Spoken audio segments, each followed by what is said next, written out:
Un homme a invité une vieille voisine solitaire à dîner. Le lendemain, une voiture de police s'est arrêtée chez lui. Salut à tous et bienvenue sur AZ 237. Sean a invité sa très chère amie Madame Damon, âgée de 83 ans, à un dîner aux chandelles pour son 30e anniversaire. Le lendemain matin, il s'est réveillé au son d'une sirène de police et trouva tous ses voisins en train de sangloter devant sa porte. Regardons la suite pour comprendre ce qu'il s'est passé. Mais avant de commencer, voici la question du jour. Je traverse tout Paris sans sortir de mon lit. Qui suis-je ? Donnez-nous votre réponse dans les commentaires. La réponse exacte vous sera donnée à la fin de la vidéo. N'hésitez pas à liker la vidéo pour nous encourager. Et si vous êtes nouveau sur la chaîne, abonnez-vous et activez la cloche de notification pour ne rater aucune de nos prochaines vidéos. Tous ceux qui ont vu Sean 29 ans et Madame Damon 83 ans ensemble avaient l'impression qu'ils étaient des mondes différents. Sean et Madame Damon étaient des amis très proches, croyez-le ou non.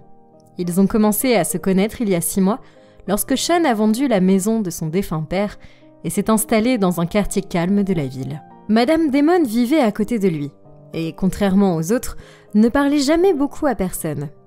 Sean l'a d'abord prise pour une dame souvent colérique et grincheuse.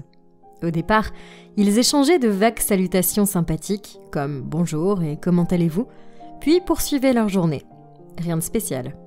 Un jour, elle lui demanda joyeusement « Mon époux et moi sommes en train de déjeuner. Voulez-vous entrer pour prendre un verre ? Ce serait très apprécié. » Sean se faisait inviter par Madame Damon. Il était étonné. Il ne pouvait pas facilement accepter, mais il ne pouvait pas non plus refuser son offre. Madame Damon, après tout, avait un beau sourire pur qui faisait fondre le cœur de n'importe qui. Sean l'a suivie dans sa maison et a été surpris par ce qu'il a vu. Elle lui a dit que son mari était également à l'intérieur, mais Sean n'a trouvé personne d'autre. « Monsieur Damon, où êtes-vous ? Est-il là ?» a-t-il demandé. Madame Damon a souri et a fait un geste vers une vieille photographie sur l'étagère. « Il est juste là. Les soirs de pluie, mon mari avait l'habitude d'aimer le thé au gingembre. C'était son préféré. Ce vieil homme loufoque me manque. Tous les soirs, je prends un verre devant son portrait, en faisant comme s'il était là, pour agrémenter mon thé et mes pâtisseries. » Les yeux de Sean se sont remplis de larmes en apprenant la mort de Monsieur Damon. Il avait de la peine pour la vieille femme solitaire. Sean n'avait jamais vu son enfant, qui était trop occupé pour lui rendre visite. Il travaillait probablement dans la grande ville quelque part loin d'elle. Les jours ont passé. Sean et Madame Damon entretenaient un lien unique qui étonnait tout le monde. Personne ne s'attendait à ce que ces deux individus complètement différents soient amis. La femme était toujours prête à l'aider. Il allait toujours la voir pour lui confier ses soucis et se donner la peine de partager toutes ses expériences avec elle. Sean pourrait sangloter pour diverses raisons, notamment la séparation la plus récente avec sa copine. Pourquoi certaines femmes abandonnent-elles leur homme ? Je ne comprends pas. Est-ce vraiment si difficile de garder une femme ? J'adorais Becky de tout mon cœur. Et pourtant, elle m'a larguée. Pourquoi m'aurait-elle fait ça après tout ce que nous avons vécu ensemble ? Il sanglotait en disant ces mots. Madame Damon a souri et lui a répondu. Il est facile de satisfaire une dame, mais vous ne pouvez pas vous attendre à ce que l'autre personne vous aime de la même manière que vous l'aimez. L'acceptation et la réciprocité sont parfois nécessaires. Sean avait sollicité les conseils et l'inspiration de Madame Damon à plusieurs reprises. Après une mésaventure professionnelle, il avait un jour atterri sur le pas de sa porte en béquille. Tout comme lui, il semblait que Madame Damon était en détresse. Elle ne supportait pas qu'il boite. « Oh mon Dieu, que vous est-il arrivé ? Comment c'est arrivé ?» Elle était préoccupée. Une grosse boîte était apparemment tombée sur le pied de Sean. Il avait besoin de béquilles pour se soutenir, car la fracture était grave. Il n'a pas pu travailler pendant plusieurs jours. Il était seul à la maison et attendait avec impatience de rencontrer Madame Damon. Elle allait à l'église tous les jours. Sean avait la foi, mais il voulait profiter au maximum de son congé maladie payé en se reposant correctement. Il ne cessait d'ouvrir son rideau pour voir si Madame Damon allait bien.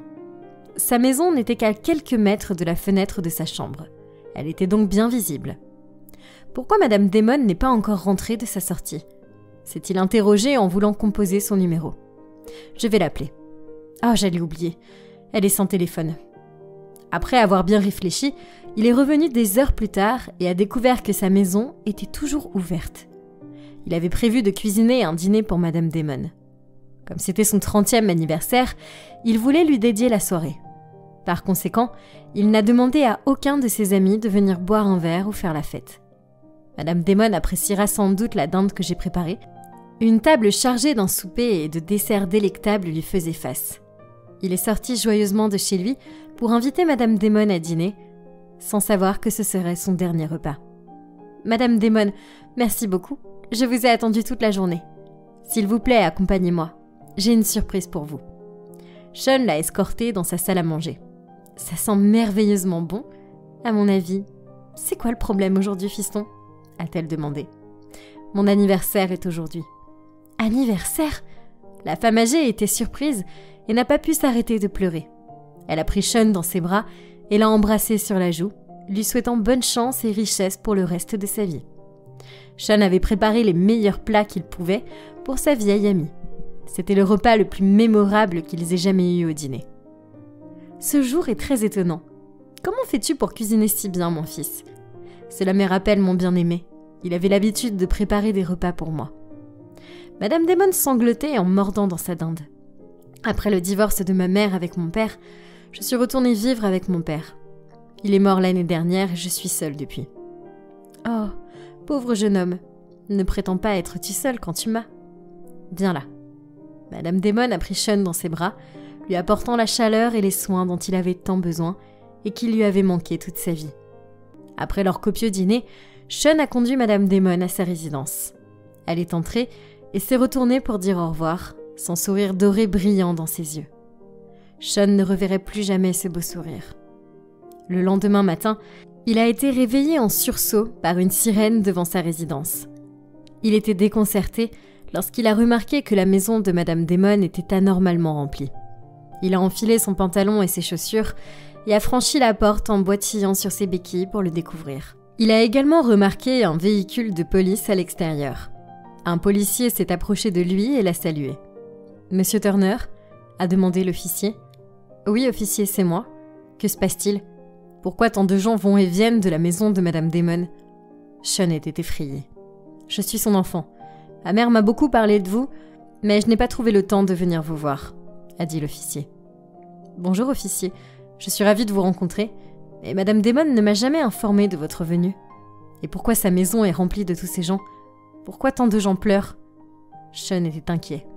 Son cœur s'alourdissait et il avait l'impression que la misère du monde entier reposait sur son épaule.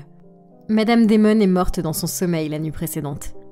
Elle avait récemment contacté son fils pour lui parler de Sean et lui dire combien elle était reconnaissante de l'avoir dans sa vie. « Ma mère m'a informé hier soir qu'elle était la plus heureuse et qu'elle aspirait à rejoindre mon père au paradis, » dit le policier en sanglotant. J'étais inquiet, alors j'ai contacté tous mes voisins ce matin pour voir comment elle allait. Je n'ai pas pu vous joindre car je n'avais pas votre numéro de téléphone. Les yeux de Sean se sont remplis de tristesse alors qu'il regardait le corps sans vie. Ce jour-là, l'ambulance a transporté le corps de la vieille femme dans le cimetière. Ce qui s'est passé a semblé lui enlever une grande partie de lui-même. Après le décès, le fils de Madame Damon lui a donné une grosse somme d'argent pour qu'il puisse faire face à certaines de ses dépenses. Maman m'a informé de votre mésaventure. J'avais toujours voulu vous rencontrer. Aussi, je vous remercie de vous être occupé de ma mère. Vous êtes plus qu'un copain pour elle. Je comprends que cela ne peut pas exprimer vos sentiments pour elle, mais c'est un gage d'appréciation en échange de vos soins. Sean s'est battu pour ne pas pleurer jusqu'à ce que le fils de Madame Damon ait quitté le cimetière. Sean s'est effondré dès qu'il a vu la voiture de patrouille disparaître dans la rue. Il est tombé à genoux et s'est mis à sangloter. Il suppliait sa vieille amie de revenir. « Tes blagues sur le thé au gingembre me manquent. Tu me manques. Nos promenades matinales me manquent. S'il te plaît, reviens, Madame Damon. » dit Sean en sanglotant. Madame Damon avait finalement rejoint son chéri dans l'au-delà. Quelle est votre opinion au sujet de cette histoire ? Dites-le nous dans les commentaires. Et maintenant, la réponse à la question du jour, la scène.